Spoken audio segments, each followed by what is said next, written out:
Welcome. Tonight, I want to take you somewhere quiet, into a house where silence lingers like perfume on old curtains, into a marriage held together by rituals, not touch.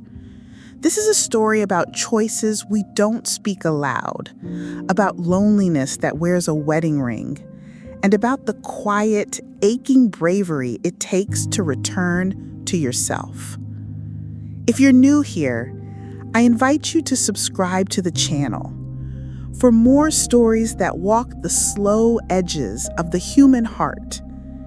And if you have a story of your own, fiction or lived, that deserves to be told in a room full of listening, feel free to send it to us.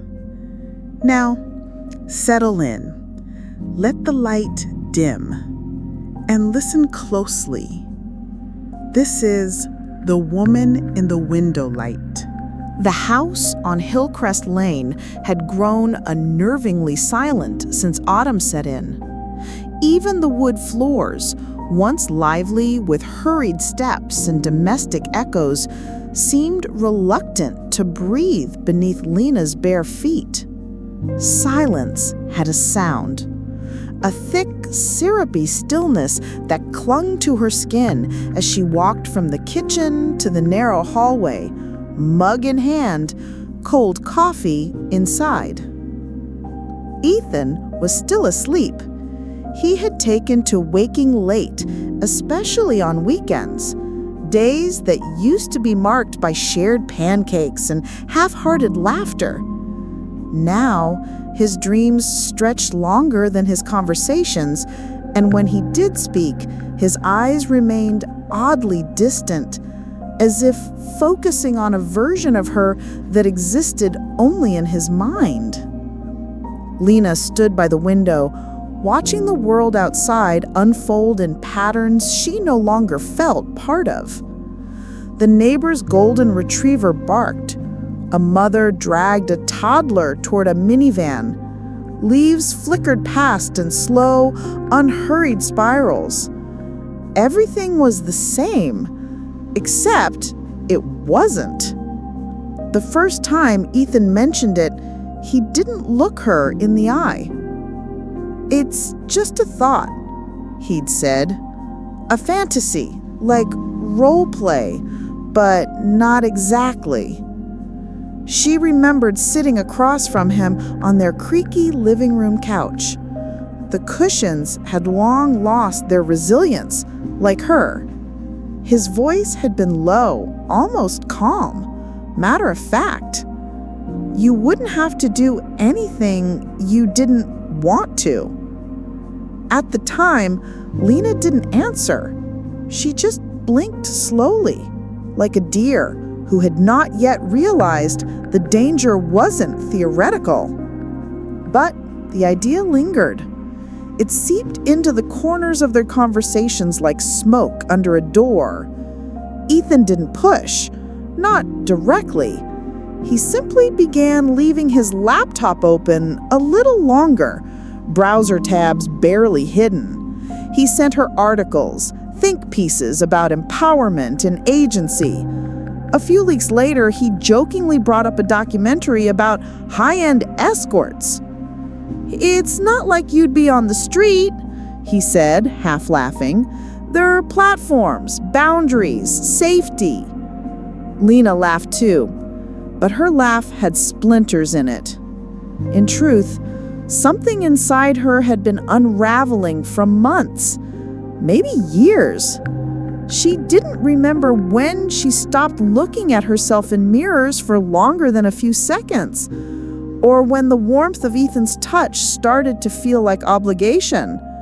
Maybe that's why one night, when he brought it up again, more seriously, more directly, she didn't scream. She didn't leave.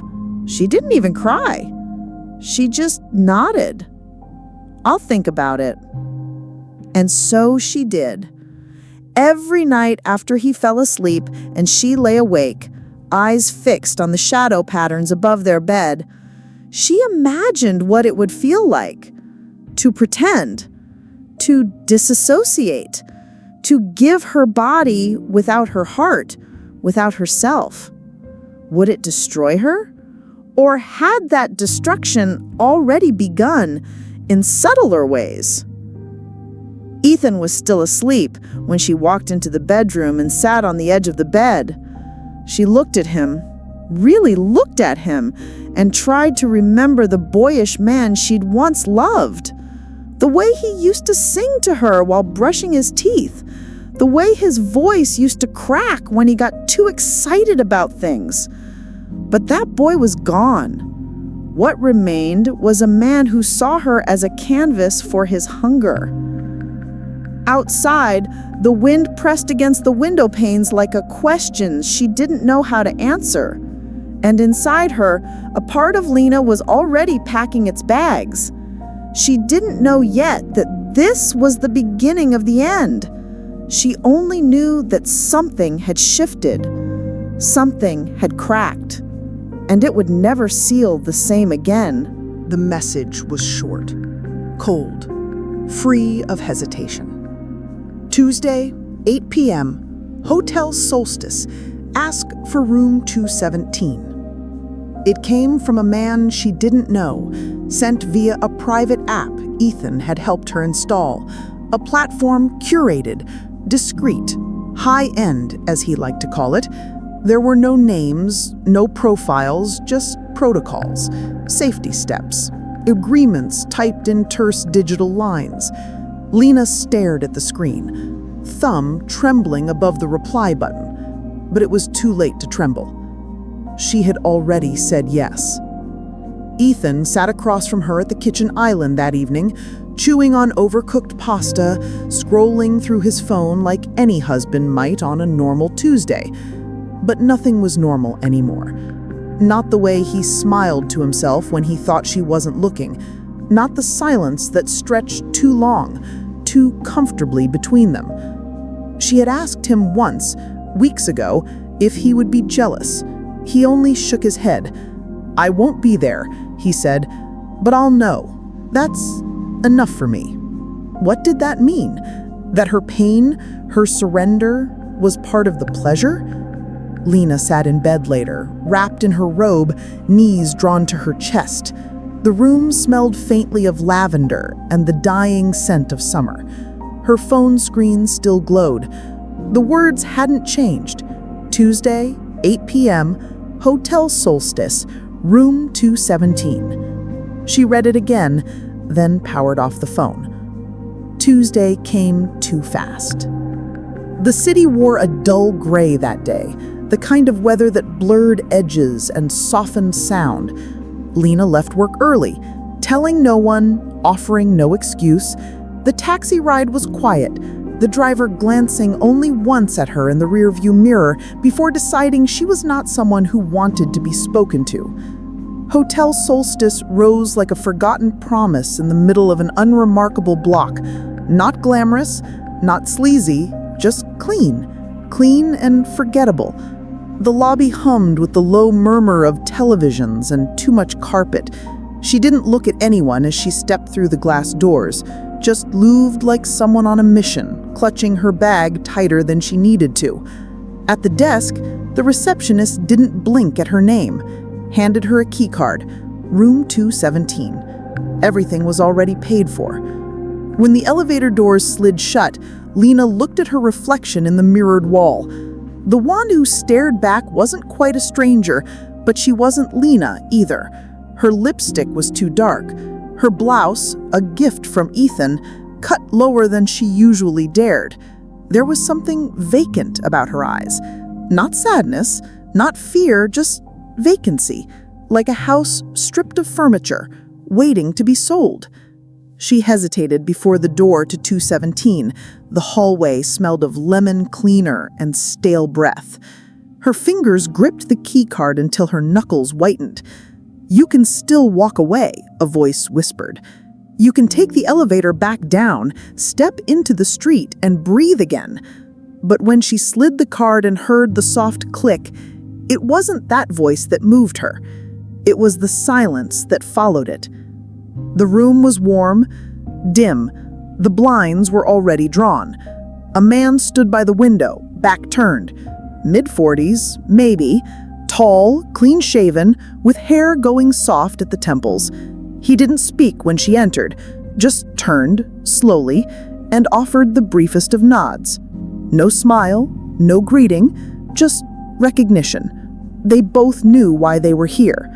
Lena stood frozen, the door clicking shut behind her. She hadn't rehearsed this part. She hadn't prepared for the feeling. Not revulsion, not arousal, but something colder. An emptiness rising from her stomach like fog. He stepped toward her, carefully, respectfully, as if asking without words. Lena nodded. And just like that, the first wall came down. Afterwards, she stood in the bathroom with the faucet running, watching water spill over her trembling hands. Her reflection swam in the mirror. She couldn't stop looking at her face, this face that had belonged to her for 32 years, but now felt borrowed. The man had already left. He didn't say much. He didn't touch her cruelly. He even asked, before everything, "Are you sure?" She had nodded again. But something had changed. She didn't cry, didn't scream. There was no drama, no collapse, only silence. And in that silence, Lena understood that pain didn't always roar. Sometimes it arrived dressed in calm, wrapped in soft sheets, paid in advance. When she stepped out into the city night, her phone buzzed. A message from Ethan. "Are you okay?" She stared at it for a long time, then typed one word back. Yes. And for the first time in her life, Lena knew what it meant to lie with complete precision. Weeks passed. They didn't talk about it. Not really. There were nods, glances, a few quiet nights where Ethan reached for her with a hunger that hadn't existed in years. And Lena let him. Her body responded, as it always had, but her mind was elsewhere, folded into quiet rooms where the lights were dim and the faces nameless. There were more appointments, some arranged by Ethan, some by the platform. The messages came like weather reports, short, predictable, unfeeling. Thursday, room 504. Sunday, ask for Mr. Cole. Sometimes it was a hotel, sometimes an apartment, always clean, always emotionless. Lena began to live in pieces. There was the Lena who wore cardigans to the grocery store and smiled politely to neighbors. The Lena who answered emails at work, who still called her mother every other weekend. That Lena was composed, steady, unremarkable. And then there was the other one. The woman who entered quiet rooms with perfume on her wrists and silence in her eyes. The one who took off her clothes not out of desire, but detachment. Who learned to disassociate so skillfully that it became second nature, like slipping into another skin. Ethan never asked for details. Not about the men, not about what she felt, but his gaze had changed. Sometimes in the half-light of evening, he would stare at her like a man watching fire from a distance, unable to look away, unsure if he should run or lean closer. She once found him sitting in the dark, just after midnight. No phone, no drink, just silence. "You don't hate me?" she asked softly. His reply came after a long pause. "I think I hate that it doesn't bother you." That was the only honest thing he said for weeks. One evening, Lena entered a room and found it different. No man, no scripted beginning, just a note on the nightstand. "Take your time, bathroom stocked, wine's cold, I'll be back soon." She stared at the handwriting, neat, almost gentle. A detail. Something human. She opened the bathroom door. There was no mirror, just a blank wall where the mirror should have been. It struck her harder than she expected. Her throat tightened. She stood motionless in the doorway, gripping the frame. She had grown used to mirrors, their silent judgment, their quiet approval. But this room had taken away even that. Lena turned on the faucet and washed her hands. Slowly, deliberately. Her fingers were cold, despite the warm water. She stared into the space above the sink, where her reflection should be, and found it unbearable. Invisibility. She thought it might feel like freedom, but it only felt like loss. Later that night, when she returned home, Ethan was already in bed. He didn't ask. He didn't touch her. They lay side by side in silence, both awake, both pretending otherwise. The room was filled with soft, everyday noises, the hum of the fridge, the wind rustling through the curtains. But beneath it all was a throb of something neither of them could name.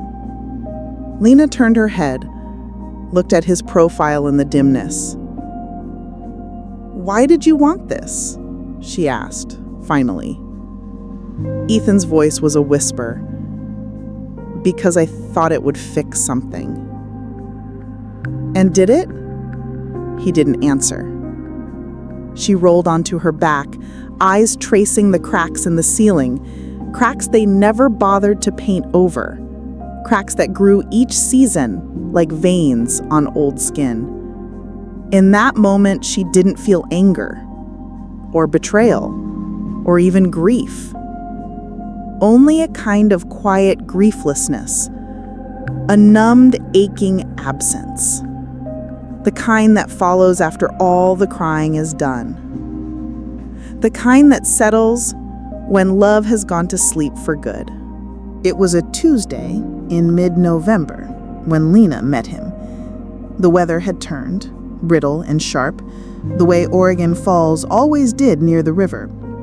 The air outside bit her skin as she stepped from the car and walked into the Riverlight Suites, a newer hotel tucked between a pharmacy and an empty bank. She didn't bother with makeup that day. Just lipstick, thin eyeliner, enough to signal intention without begging for attention. The key card waited at the front desk. The clerk didn't look up. Room 306. She took the elevator alone.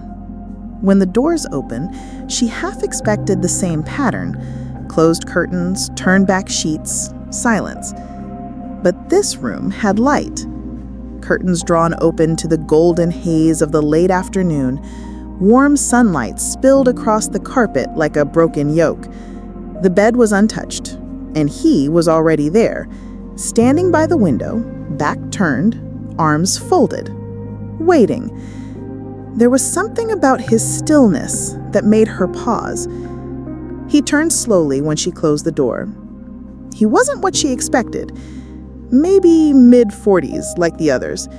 Clean shoes, pressed shirt, a dark overcoat still folded on the chair behind him. But what she noticed most was the watch. A heavy vintage timepiece on his left wrist, leather band, scratched glass. It ticked audibly in the quiet. "You're early," he said, voice soft. "You too." He smiled, almost shyly. Habit.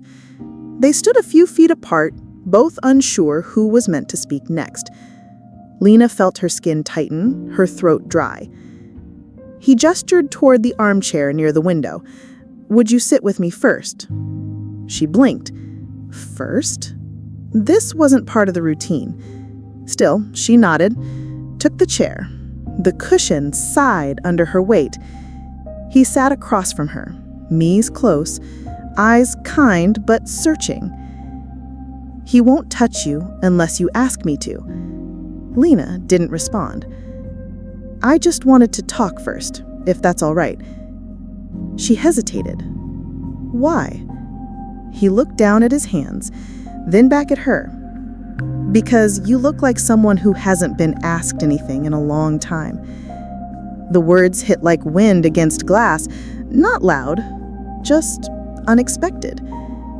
Lena wanted to laugh or leave or cry, but instead she said, What do you want to ask?" The man took a breath, as if this mattered more than he'd expected it to. "What's your real name?" She stared at him.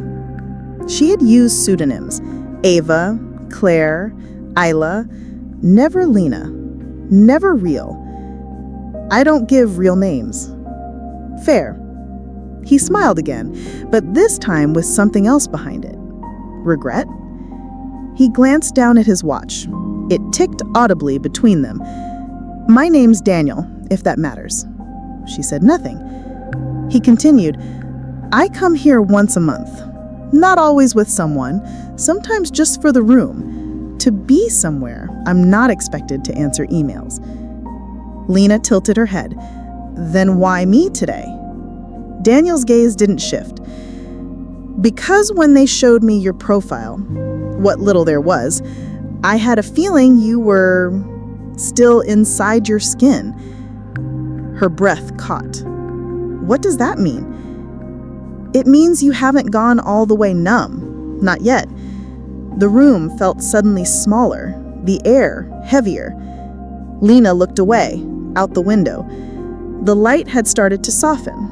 Shadows reached longer across the carpet. She whispered, "You don't know me." Daniel nodded. "That's true. But you want to." He didn't deny it. And Lena didn't know what scared her more, that he did, or that part of her wanted him to. They talked for 40 minutes. About books, about cities they hated, about coffee. He told her he once lived in Prague, that he taught comparative literature before he burned out and joined a tech firm in Seattle. She told him she hated sunrises because they made everything feel too honest. He laughed, not mockingly, gently. No one had asked her about herself in months, maybe years. When she finally rose from the chair, something had shifted. The air between them had gone from tense to fragile. He looked at her like he might apologize for something he hadn't done yet. She stepped closer. "You can touch me now." He hesitated. "Are you sure?" Lena nodded, but something in her voice cracked. That night back home, she stood in the hallway outside the bedroom. Ethan's voice drifted through the half-open door, low, distracted. He was watching a show she didn't care for, legs tangled in their comforter, face lit by blue light. He didn't notice her watching. She turned away, walked to the guest room, closed the door, lay on the floor. It was cold, and it was real. In the silence, she thought not of Ethan, not of the others, but of Daniel, of his voice, his watch, the way he asked her name. And for the first time, the numbness flickered. Not pain, not healing, just a crack. Enough to let the cold in. It began with the sound of glass. A mug slipped from Lena's hand one Thursday morning. Nothing dramatic, just an accident. The ceramic hit the counter's edge, spun once, and shattered on the tile floor with a sound that cut too clean. She stood over the pieces, barefoot, staring, not moving. The coffee bled out like something darker. The air filled with silence, thick and alert. Ethan appeared in the doorway. "You okay?" She didn't answer. He moved closer, crouched, started picking up the fragments with practiced hands. "No mirror today?" he asked quietly, eyes on the floor. Lena blinked. "What?" "You usually check yourself before leaving," he said. "Just noticing." She turned, opened a drawer, took a towel, and knelt beside him. They worked together without speaking. It felt almost like a ritual, two people cleaning up something broken, pretending that made it whole again. Ethan reached for a jagged piece near her fingers and winced. A red line appeared on his palm. "You're bleeding," she said. "It's fine." He stood, rinsed the cut under the sink, and dabbed it dry. Lena watched the blood swirl down the drain. Thin, harmless. but she couldn't shake the feeling that something essential had snapped. Not the mug, not the cut, something quieter. Daniel hadn't messaged again. 2 weeks had passed. Lena found herself checking the platform more often, though she pretended otherwise. She told herself it didn't matter, that what happened between them had been incidental. But the absence carved a space inside her, a room with a locked door. She didn't speak to Ethan about Daniel. He never asked. But he had noticed the difference, the way her silences grew longer, the way her gaze drifted, unfixed. One night, he reached for her in bed, fingers gentle, lips careful, but she flinched. "Sorry," she whispered. Ethan pulled away, arms crossing his chest like a shield. He didn't speak for several minutes. "I miss you," he said finally. She closed her eyes. "I'm right here." "No," he said. "You're not." Lena started spending more time in the guest room. She told Ethan it was work, insomnia, headaches, whatever excuse passed easily through the doorway between them. He didn't fight it, but he noticed. The walls between them thickened. He grew quieter, angrier in subtle ways. A dish left unwashed, a door closed too hard, passive things that vibrated with a low, constant tension. One night, she found him scrolling through her phone. She said nothing at first, just stood in the hallway, watching as he thumbed through her messages in the reflection of the darkened TV. When he finally noticed her, he didn't even flinch. "You've been quiet," he said. She stepped into the room. "That gives you the right to spy?" "I just wanted to know if you still talk to them, to him." Silence. "I don't," she said. "But you think about him." She didn't deny it. Ethan's face twisted, not with rage, but with something worse. Hurt layered with shame. A man realizing the fire he lit was starting to burn his own walls. "You were supposed to come back to me." Lena's voice cracked. "I never left. You pushed me." "No," he said. "I gave you what you wanted." She looked at him then, really looked. His eyes were red-rimmed, his jaw tight. A man unraveling not from betrayal, but from control lost. "No," she whispered. "You gave me what you wanted." That night, Lena dreamed of static. Not voices, not faces, just the white noise of a television left on in an empty room. She stood in front of it, trying to find a signal, turning the knobs of something old and broken. Every channel showed the same: snow, buzz, absence. When she woke, her pillow was wet. She didn't know if it was from tears. In the morning, Ethan had already left for work. A note sat on the kitchen counter. "Meeting runs late. Don't wait up." Lena stared at the handwriting. It used to mean something. Notes like this used to carry warmth. Now they felt like receipts from a marriage slowly draining itself dry. She picked up her phone. No new messages. Still nothing from Daniel. But something in her shifted then, not out of longing, not out of guilt, just resolute. She opened the app, typed a name she remembered, and sent the first message. The message was simple. "If you're available, I'd like to see you again." It sat unsent for almost 20 minutes.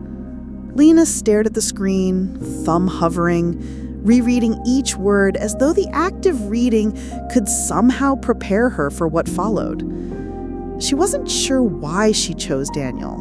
Why not someone new? Someone easier to forget? She pressed send. The reply came an hour later. "Tomorrow, same place, 5 p.m. No pleasantries, no unnecessary punctuation, but she reread it 4 times anyway. That night, she didn't tell Ethan. He didn't need to. He barely spoke at dinner, pushed rice around his plate, faked interest in a show he wasn't watching. When she excused herself early, he didn't look up. Lena went to the guest room, locked the door, and sat cross-legged on the bed, phone in hand. She thought about deleting the message, about pretending it hadn't happened, but she didn't. The next day passed like a film with no dialogue. At work, Lena moved through emails and small talk with mechanical precision. She caught her reflection in the elevator mirror once and looked away too quickly. There was something brittle in her gaze lately, the gleam of someone trying very hard not to shatter. She left early. Outside, the sky was thick with clouds, the color of used paper. Wind danced leaves across sidewalks like a silent parade. Riverlight Suites hadn't changed. The same mild scent in the lobby, the same clerk with indifferent eyes. Room 306. She entered quietly, heart beating louder than her steps. Daniel was already there, by the window again, coat draped over the chair, sleeves rolled to his elbows. He looked up. There was no smile, just recognition, and something deeper. "Hi," she said. "Hi." They stood in silence for a moment, then Daniel gestured to the chair again, the one near the window. She sat. "I didn't think I'd hear from you," he said. "I wasn't sure I'd write. What changed?" Lena exhaled slowly. "I stopped pretending I wasn't waving." Daniel nodded. "Fair?" The room was warmer this time, or maybe her skin was just more alert. Her senses sharper. She noticed things.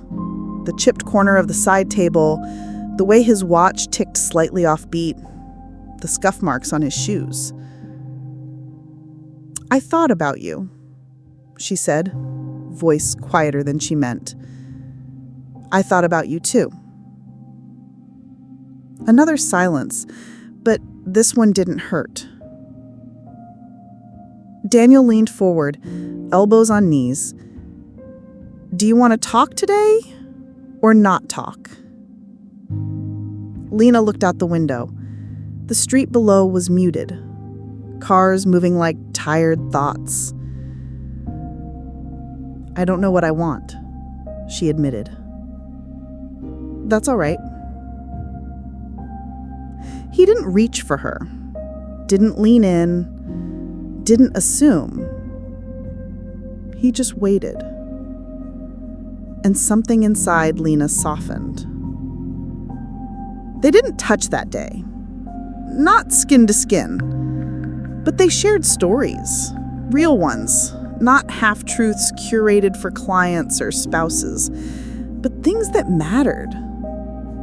Daniel told me about his brother who would stop speaking to him after their father's funeral. Lena talked about a tree in her childhood backyard she used to hide beneath when her parents fought. There was no mention of sex, no request, no expectation. When she stood to leave, Daniel walked her to the door. "Can I ask something strange?" he said. Lena nodded. "What would you do tomorrow if no one expected anything from you?"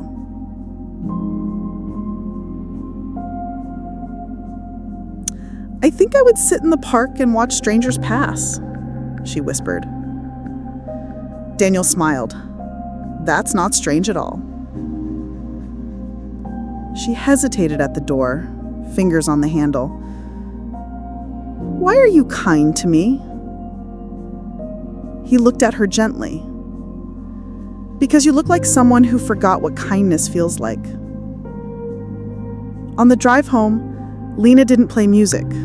She let the silence stretch, but it no longer pressed against her ribs like it used to. Ethan was already home. His coat hung neatly on the back of the chair. He looked up when she entered, but said nothing. Lena walked past him, paused, then turned back. "I want to repaint the guest room," she said. Ethan blinked. "Why?" "Because I want it to feel like a room again, not a shelter." He didn't reply, only stared. But the silence was different now. It wasn't a wall. It was a door.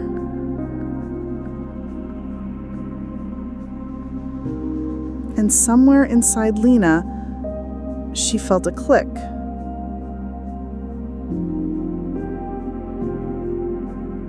Not closure, but a beginning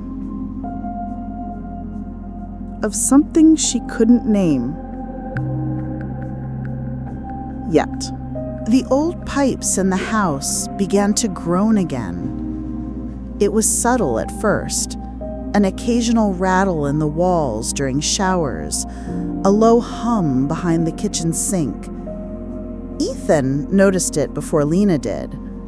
One night, while brushing his teeth, he paused mid-rinse, tilted his head toward the ceiling and frowned. "You hear that?" Lena, standing in the hallway with a towel draped over her arm, didn't respond immediately. "Yeah," she said finally. "It's been there for a while." Ethan spit into the sink. "You didn't tell me." "I didn't think you'd hear it." That became a pattern. Not the noise, but the small, raw truths slipping between them like cracks in the paint. It was as if the walls themselves had grown tired of holding the silence. Lena spoke less, but when she did, her voice was different. Calm, steady, but no longer apologetic. Ethan, on the other hand, began to search for things to fix. Loose cupboard hinges, squeaky floorboards, dusty corners behind the TV. He filled the space between them with action, with tools and noise, as if hammering could make up for years of neglect. One Saturday, he stood in the garage, sorting through old boxes, tossing out cables and broken lamp pieces with sudden aggression. Lena watched him from the kitchen window. He was unraveling. Not in public, not in the way people notice, but privately, in the careful dismantling of distractions. That evening, Ethan cooked dinner for the first time in months. Spaghetti, his fallback. He set the table, lit a candle that had gathered dust, and even turned on soft jazz like they used to when they were newlyweds. Lena sat across from him, silent but not unkind. He twirled his fork, then looked up. "I know you've changed." She met his gaze. "Yes." I thought if I opened something in you, maybe you'd come back different, new, alive again." Lena lowered her fork. "I did come back different, but not to me." Her throat tightened, not with guilt, but with the weariness of trying to explain something to someone who'd never really listened.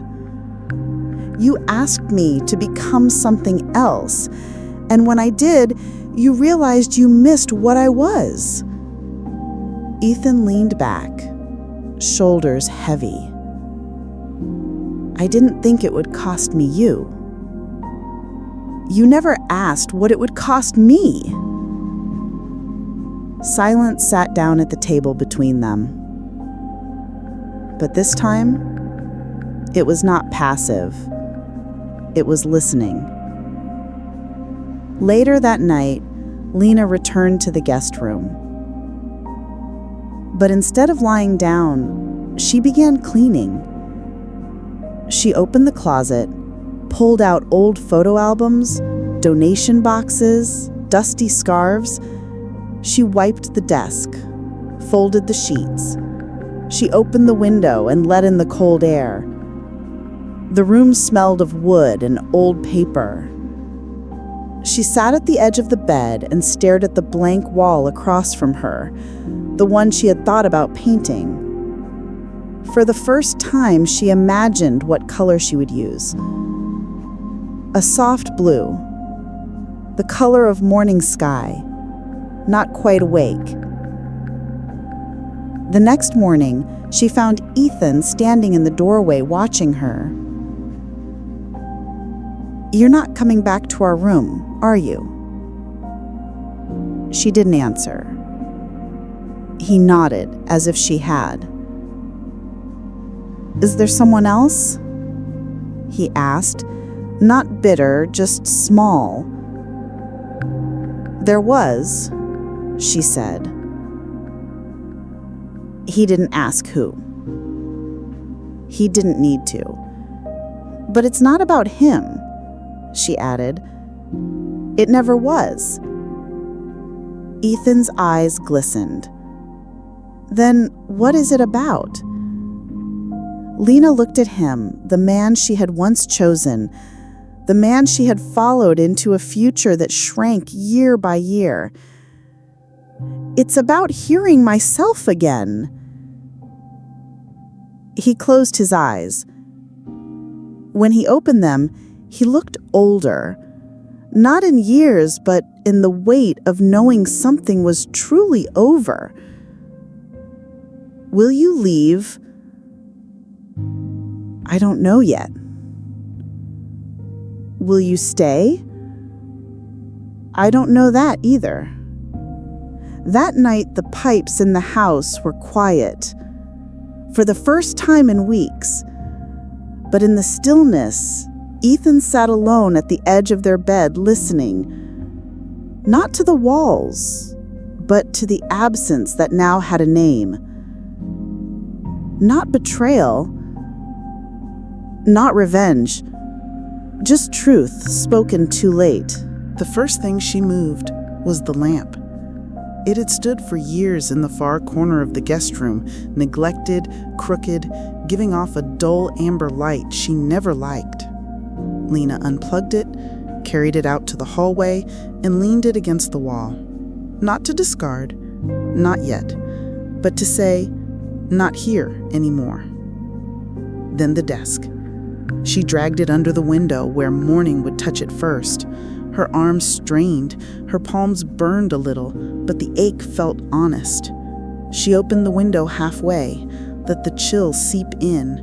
The room, once a shelter for avoidance, now took in air like a lung remembering how to expand. For the first time in months, she exhaled without flinching. The days that followed were quiet, but not the kind of silence that suffocates, rather a gentler pause. Ethan noticed the changes. He watched her repaint the walls in a soft, sea-toned blue. He watched her carry in books, a new throw blanket, a plant she named Lark. She didn't explain the choices, and he didn't ask. One evening, he leaned against the door frame, arms folded. "You making that your own place now?" Lena glanced over her shoulder from where she was folding laundry on the bed. "Yes." He nodded slowly, then shifted his weight. "You look different." "Maybe I am." "You seem farther." She paused, folded the last shirt, turned to him. "I'm not farther, Ethan. I'm just not chasing anymore." His eyes fell. "Chasing what?" Forgiveness, validation, some idea of us that stopped being real a long time ago. Ethan stepped into the room. So that's it then? No, she said gently. That's not it. That's just the truth. Lena spent more time at the park, sat on benches, watched strangers walk their dogs, children tumble across the grass, old couples move like pages turning side by side. She didn't read books, didn't scroll, just listened to wind, to laughter, to the pulse of a world that wasn't asking her to perform anything. Once she saw a man reading near the fountain, leather watch, familiar posture. She didn't approach, didn't need to. Some stories finish without a final sentence. Back at home, she began writing again. Not for work, not for anyone. Just notes, observations, things she hadn't let herself feel in years. The light in this room moves like forgiveness, slowly, quietly, without announcement. I used to think being desired meant being seen. Now I think being seen means being still. She left the pages scattered on her desk. Ethan never touched them, but one night she noticed he had placed a small coaster under her mug. A gesture. Not an apology. Just presence. They began talking in fragments again. Simple things. Groceries, bills, a movie she once loved. He cooked sometimes. She offered him tea, but no touch. No false return to warmth. One night, Ethan said, "You're not mine anymore, are you?" Lena looked at him across the kitchen. "No," she said, "but I'm still me, and I don't know who that is anymore." She met his eyes, then get to know her or don't, but she's not coming back to what you remember. She didn't pack bags, didn't slam doors. Lena remained in the house, but with walls that no longer closed around her. She kept the guest room, let him keep the bed. The space between them became an honest one, not filled with rage or betrayal, but with breathing room. And for the first time, the house itself changed. The pipes quieted. The floors creaked differently. The air felt lighter. Not healed, not whole, but possible. Morning arrived not with fanfare, but with softness. A pale light filtered through the gauzy curtains in Lena's room, her room, touching the walls with an almost reverent glow. The sea blue paint caught it just right, casting faint shadows across the corner where the plant, lark, now tilted toward the sun, leaf by trembling leaf. Lena sat at her desk, barefoot, wrapped in a sweater 2 sizes too large. A mug of tea warmed her palms. Steam curled toward her face like a question she had not yet answered. The notebook lay open in front of her, half a page filled. The pen balanced between fingers. She wasn't writing yet. She was just being. Outside the window, the world was in motion. Joggers, a delivery truck rumbling down the street, birds testing their wings against the new wind. The season was shifting again. You could feel it in the bark of the trees and the weight of air before it rained. Lena hadn't spoken to Daniel since that last evening. He had not written, she had not reached out, and oddly, that silence had not grown heavy. It lived in her now like a closed book on a shelf, unfinished but exactly where it belonged. She thought about Ethan, still in the other room, likely stirring awake to the sound of water in the pipes and the click of her kettle. He no longer asked where she went in her thoughts, no longer tried to follow. They had stopped trying to repair what had never truly been examined. Their conversations, when they happened, were brief but tender in their honesty. Two people learning how to speak plainly in a house that once punished truth with coldness. They no longer wore wedding rings. Not out of anger, but because they no longer needed the illusion. Some endings are quieter than silence. Lena stood and moved to the window. She leaned against the frame, letting her cheek press to the cool glass.